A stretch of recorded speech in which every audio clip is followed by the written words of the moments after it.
앙구 없는 찐빵에 투자한 꼴. LG화학, SK이노 주주들 분통.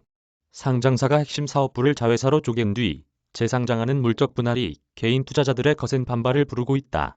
물적 분할을 결정한 기업 주가가 급락하는 사례가 잇따르고 있어서다. 기업들은 신사업에 필요한 대규모 자금 조달을 위해선 물적 분할이 불가피하다는 입장이다. 22일 LG화학은 2.65% 내린 62만 5천 원에 마감했다. 지난 1월 100만 원을 넘었던 주가가 40% 넘게 떨어졌다. SK이노베이션과 SK케미칼도 연초 고점 대비 각각 35%, 51% 하락했다. CJENM은 최근 한 달 만에 26% 급락했다. 이들 종목은 회사의 핵심 사업부를 물적 분할하겠다고 발표했다는 공통점이 있다. 주가가 하락한 데는 업황 자체 부진도 있지만 물적 분할 리스크에 따른 투자자 이탈이 영향을 미쳤다는 분석이다. 물적 분할은 특정 사업부를 100% 자회사로 만들기 때문에 기존 주주에게는 신설법인 주식이 주어지지 않는다. 예컨대 LG화학 주주들은 물적 분할 후 상장되는 LG에너지솔루션 주식을 한 주도 받지 못한다. 그런데 분할된 자회사가 중복으로 상장하면서 모회사의 기업 가치는 떨어진다. 자회사 상장 과정에서 기존 주주들의 권리가 외면받고 있다는 주장이 나오는 배경이다. 개인들은 물적 분할을 타도의 대상으로 지목하고 행동에 나서고 있다. 청와대 국민청원 게시판에는 물적 분할을 금지해달라는 청원이 하반기에만 11건 올라왔다. 기업들은 그러나 물적 분할을 통한 상장이 필요하다고 주장한다. 신규 사업 육성을 위해서는 대규모 투자가 필요한데 물적 분할 플러스 재상장만큼 효과적인 자금 조달 수단이 없다는 것이다. 물적 분할은 개미의 적주주 뒤통수 저 vs 기업들 우리도 답답. 포스코의 지주사 전환을 위한 물적 분할 시도를 막아주세요. 지난 13일 청와대 국민청원 게시판에 올라온 글이다. 자신을 30대 평범한 가장이자 개미주주라고 소개한 작성자는 주가가 사상 최악인 상황에서 물적 분할을 발표해 주가가 폭락했다며 그 피해는 고스란히 소액주주와 국민의 노후를 책임질 국민연금에 돌아가고 있다고 주장했다. 최근 개인 주주들과 물적 분할을 추진하는 기업 간 갈등이 얼마나 심각한지를 보여주는 대목이다. 물적 분할 계획을 발표한 기업들의 주가가 잇따라 급락하며 물적 분할이 소액주주들의 공공의 적으로 떠올랐다. 오물적 분할 자체는 죄가 없다. 기업들이 잇따라 핵심 사업을 분할하는 이유는 다양하다. 포스코는 전통 사업에 가려져 있는 신사업의 가치를 부각하기 위해 분할을 결정했다. LG화학은 배터리 사업에 필요한 막대한 투자금을 조달하기 위해 분할하기로 했다. 두 회사 모두 물적 분할을 택했다. 분할 방식은 물적 분할과 인적 분할로 나뉜다.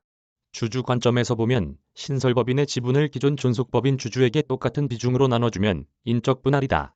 이에 비해 신설법인 지분이 100% 존속법인에 귀속되면 물적 분할이다. 신설법인이 존속법인의 100% 자회사가 되는 것이다. 사실 물적 분할 자체가 기업 가치를 변화시키는 것은 아니다. 지배구조만 바뀌었을 뿐 기존 주주는 여전히 자회사를 간접 지배하게 되기 때문이다.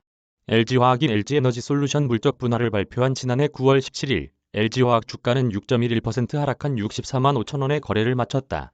하지만 이후 배터리 산업의 수요가 몰리면서 올해 1월 14일 LG화학 주가는 105만 원으로 고점을 찍었다. 분할 공시 이후에도 63% 오른 것이다. 오한고 없는 찐빵 우려하는 주주. 문제는 이 자회사가 상장할 때다. 모회사 시가총액의 자회사의 가치가 이미 반영돼 있는데 이 자회사가 상장하게 되면 중복 계상 문제가 발생하는 것이다. 2020년부터 SK바이오팜, SK바이오사이언스, 현대중공업 등이 잇따라 상장하면서 그 모회사인 SK, SK케미칼, 한국조선해양 주가가 박스권에 갇힌 것도 그래서다. 배터리 사업을 분사한 SK이노베이션과 LG화학, 첨단운전자보조 시스템 사업을 분사한 만도 등의 주주들이 반발하는 것도 이들 자회사가 상장을 앞두고 있거나 계획하고 있기 때문이다. 앙구 없는 찐빵에 투자한 꼴이 됐다는 모회사 주주들의 불만이 나오는 이유다. 최남곤 유한타증권연구원은 한국은 자회사 상장으로 이익을 얻는 주체가 모회사 주주가 아니라 우리사 주조합, 신주를 받은 투자자로 한정된다며 이 과정에서 모회사 주주 권리는 철저히 외면받고 있다고 지적했다. 다만 포스코의 경우는 다르다. 분할 발표 당시 자회사를 상장시키지 않겠다는 뜻을 분명히 했다. 그럼에도 주가가 하락한 것을 두고 한 펀드 매니저는 물적 분할에 대한 공포가 과장됐다고 설명했다. 오경영권 유지와 자금 조달 고민하는 기업. 기업으로서도 대안이 없기는 마찬가지다.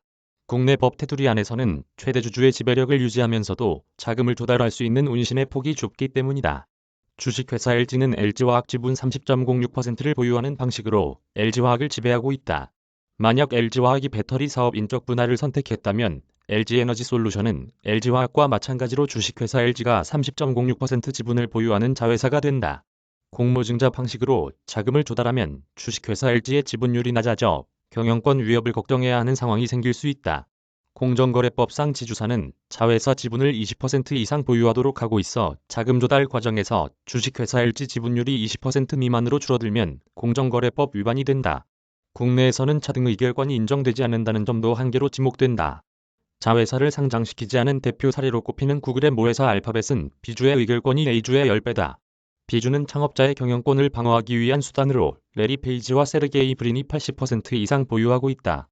경영권 방어 장치가 마련돼 있는 만큼 유상증자로 직접 자금 조달을 해도 지배권이 흔들릴 위험이 없다.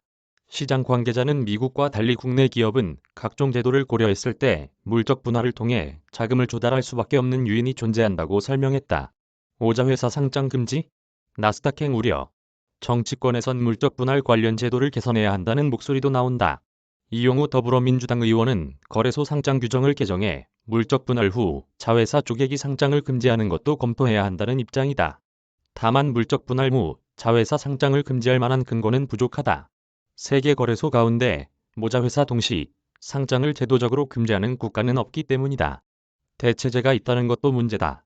한국 거래소가 자회사 상장을 막을 경우 기업들은 나스닥 상장을 검토할 수 있기 때문이다. 시장 관계자는 투자자들은 모회사든 자회사든 관계없이 좋은 주식이 상장되는 것을 원한다고 설명했다. 박이명 고재현 기자 이메일 주소